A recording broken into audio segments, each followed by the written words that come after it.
Bonjour à tous et bienvenue pour cette nouvelle prise en main. Aujourd'hui, on va parler du Oppo Reno 2, le dernier smartphone de la marque qui se situe en fait un petit peu en dessous du 10 x zoom que l'on a vu il y a quelques temps en test. Et cette fois-ci, donc, on a droit à un Snapdragon 730G, une finition qui est toujours aussi impeccable. 4 capteurs, dont un qui est fait pour le mode portrait, mais qui reste assez complet et qui va se situer pour les 500 €. Alors, qu'est-ce que ça donne réellement? On voit ça tout de suite.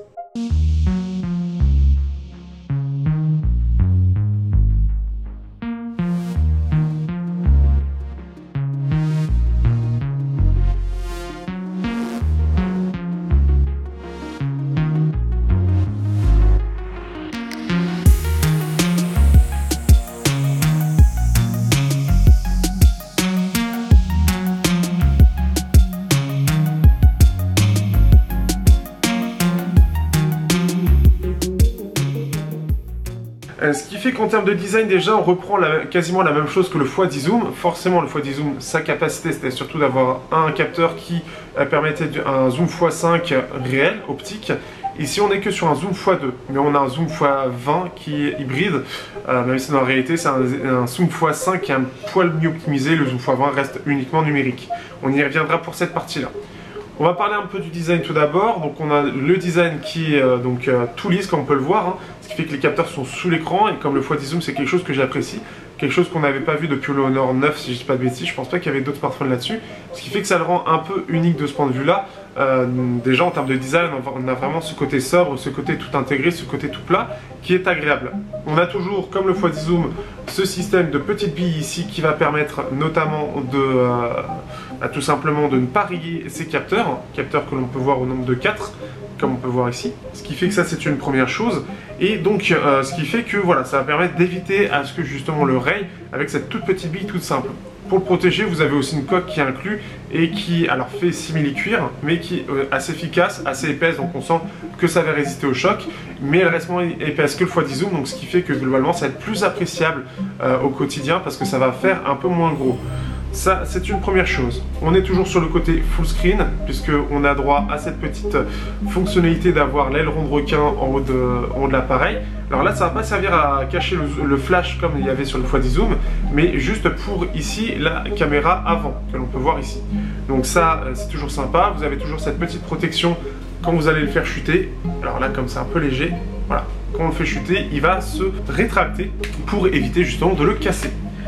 Donc ce qui fait que voilà ce que ça donne avec la coque. Donc ce qui fait que ça va bien protéger, ça reste assez classe.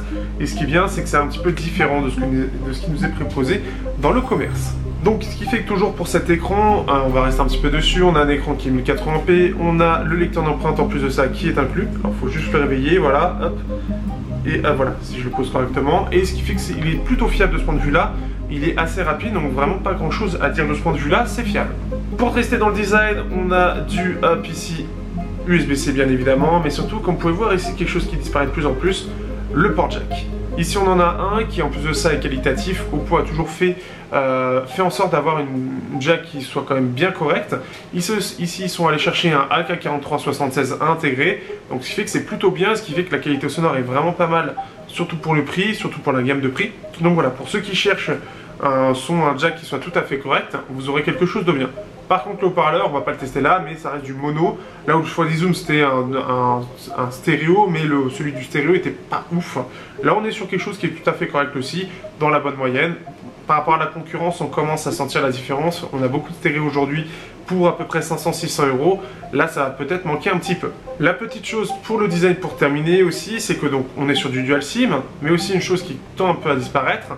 Et surtout qu'en plus de ça, précision avant de le dire, on est sur une version à 500 € en 8 Go, 256 Go de stockage, ce qui est énorme en soi, mais vous pouvez mettre une carte SD. Donc ça c'est une bonne chose, donc soit 2 SIM, soit une SIM, une carte SD, et ce qui est toujours appréciable pour ceux qui veulent transférer rapidement leurs données et ceux qui veulent toujours avoir cette possibilité, vous l'avez encore. Donc ce qui fait que c'est complet là-dessus puisqu'on a et la SD et le jack, deux choses qui sont en train de disparaître aujourd'hui. Surtout que pour le coup, pour la SD, ça aurait pu être enlevé, sachant qu'on est sur une version 256. Et bien sûr, pour terminer un petit peu, sachez que vous avez un petit film de protection qui est mis par défaut, donc qui va permettre de protéger l'écran du téléphone, et en plus de ça, ça marche très bien avec le lecteur d'empreintes, ce qui fait que je remets d'ailleurs pour essayer de vous faire bien, et c'est toujours appréciable. Voilà. Vous avez du NFC dedans, petite parenthèse avant de passer sur la suite, donc du NFC qui va permettre du paiement et qui va permettre pour ceux qui sont en Ile-de-France comme moi d'utiliser via Navigo pour utiliser son smartphone comme carte de passe pour le métro, les trains, etc. Il fonctionne bien, là où sur l'Xiomlis par exemple ça fonctionne pas, donc ce qui fait que c'est toujours une petite fonctionnalité qui peut plaire à certains et ça permet de confirmer en plus de ça que ça fonctionne parce qu'il faut un peu savoir quelle marque fonctionne et quelle marque ne fonctionne pas. On va bien évidemment parler de la photo un petit peu, donc une photo qui pour moi par rapport au x10 zoom on est sur quelque chose d'assez similaire, mais bien évidemment on perd le x10. Par contre je trouve que la colorimétrie entre les capteurs, alors forcément vu qu'on n'a pas le x10 mais un x2, ce qui est plus facile à maîtriser aujourd'hui, surtout par rapport à l'ouverture, on a une cohérence en termes de capteurs qui est vraiment très bonne. Alors forcément plus les photos vont s'assombrir, enfin plus l'environnement va s'assombrir, plus les photos vont être difficiles à calibrer, et notamment le grand angle qui lui a la plus grande ouverture va avoir de plus en plus de mal à sortir des clichés qui sont à peu près aussi bien que le classique. Donc ça c'est une première chose. Néanmoins niveau photos j'ai pu faire de belles photos qui étaient globalement assez justes, un peu plus saturées que la normale, mais globalement très jolies et très réussies, avec une bonne dynamique. Donc ça c'est les choses à retenir. Ce que j'apprécie quand même c'est que ça reflète assez bien la réalité, donc ça c'est une bonne chose. Moi qui suis habitué au Nord-View 20 qui préfère avoir un côté plus blanc, une priorité au blanc plutôt que par rapport à l'ambiance de scène, c'est plutôt agréable et ça reste assez bien détaillé. On est sur du Oppo donc ça reste correct, mais c'est pas non plus extraordinaire. Encore une fois c'est moins bon en termes de détail qu'un View 20, mais ça reste meilleur par exemple que le Mi 9T Pro, qui lui par contre accuse un retard. Même avec Google Caméra ça n'arrive pas vraiment à combler le retard, ou en plus de ça on a ce côté un peu plus froid des photos. Ici, ce qu'il y a de bien, c'est qu'il va être bon en toutes circonstances. Et j'ai vraiment pas eu de soucis, que ce soit de nuit, de jour, dans des conditions en intérieur ou quoi que ce soit. Il a toujours fait de bonnes photos avec de belles couleurs qui étaient globalement proches de la réalité. Certaines fois, c'était un peu plus saturé, d'autres fois non. Mais ce qui est bien, c'est que c'est toujours en cohérence avec les différents capteurs. Très souvent, comme je l'ai dit, de nuit, c'est pas forcément parfait. Donc pareil en photo, surtout qu'il a que un Snapdragon 730G pour le traitement photo. Il se débrouille vraiment bien. Il y a quand même une amélioration de la part d'Oppo sur la partie photo, ce qui fait que ça devrait plaire à beaucoup et ça devrait être suffisant pour clairement tout le monde en fait.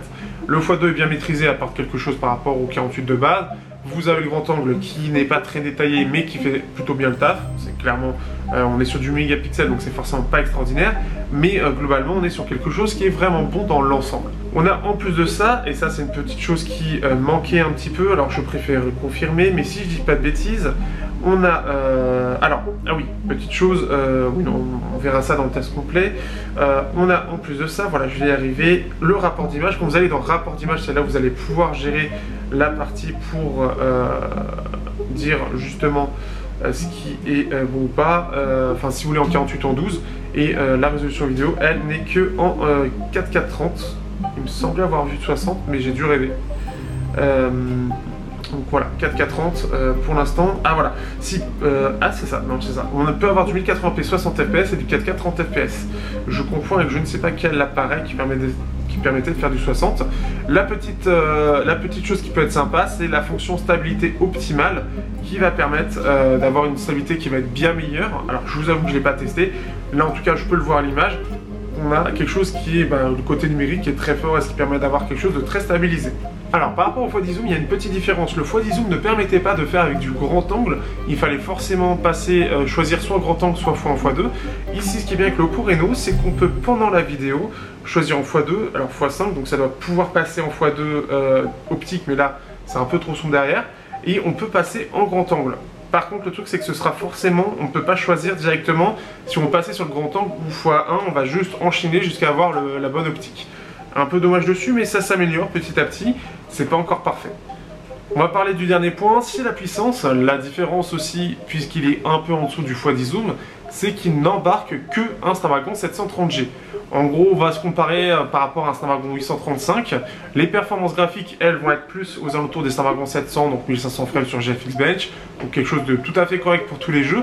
Et ce qui fait que là, on est sur la version 730G, donc par rapport au 730 classique, Il est un petit peu mieux optimisé en termes de performance, que ce soit CPU mais surtout GPU, notamment une meilleure stabilité, moins de chauffe pour pouvoir justement profiter de parties gaming endiablées sur Call of Duty mobile par exemple, ce qui fait que c'est plutôt sympathique de ce point de vue là, puisqu'on se sentira vraiment pas limité, et clairement au quotidien on ne sent pas cette puissance inférieure en tout cas, et c'est un peu le but aussi normalement de ces Qualcomm Snapdragon 700, la classe 700, c'est d'être un petit peu en mix entre le milieu de gamme 600 et le haut de gamme 800. Ici on est sur un bon compromis, et globalement en plus de ça avec 8 Go de RAM, on ne sent vraiment pas cette limite. Donc ce qui fait que globalement c'est un smartphone qui, alors en plus de ça, vu que je commence à être un peu blasé des smartphones, m'a beaucoup plu. Le test arrivera, donc ça va être un des rares arrivés en test ces prochaines semaines. Donc un test complet d'1 heure. En tout cas celui-ci reste assez complet, mais vous devriez avoir un peu plus de vidéos de ce type, parce que tout simplement aujourd'hui tout se ressemble, et ça a du mal aujourd'hui à me captiver comme c'était le cas avant. Mais en tout cas ce smartphone m'a plu parce que globalement il est bien équilibré, le prix est vraiment bon. On a donc une photo qui est complète avec du grand angle et du x2 et qui se débrouille mieux qu'un Xiaomi Mi 9T Pro dans l'ensemble. Ça reste plus détaillé, mieux maîtrisé dans l'ensemble. Ça c'est déjà une première chose. Vous avez de la 4K 30 fps, vous avez de la stabilisation et très grosse stabilisation.